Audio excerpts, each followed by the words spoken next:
শেষ কথা হয়েছে যে অনেকবার ভাই আমগুলো একবার বাঁচা মাকে কয় এতটুকু পানি উঠে গেছে কোনোরকম দিলে একটু চাদর উপরে আছে কিন্তু ঢাকা থেকে আসার পথে গাড়িওয়ালারা ভাড়া পায় 1000 টাকা 800 টাকা তারা আমগো মতো যে গরিব মানুষ আছে তারা মা বাপের কিভাবে বাঁচাবো তারা কিভাবে আসবো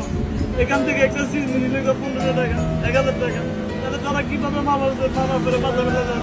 এক্ষেত্রে তো বাস মালিকেরা আমাদেরকে ভাড়া কমে দিতে পারে বা ভাড়া না নিলে আজকে দিনে ভাড়া না নিলে হয় না স্টুডেন্ট গাড়ি 800 টাকা 900 টাকা এরা কি ভাড়া কমে দিতে পারে না এরা কি মেরিন মানুষ না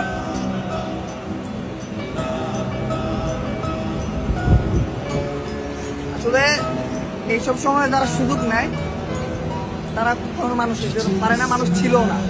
তো আমি কালকেও সবার কাছে হাত জোর করছি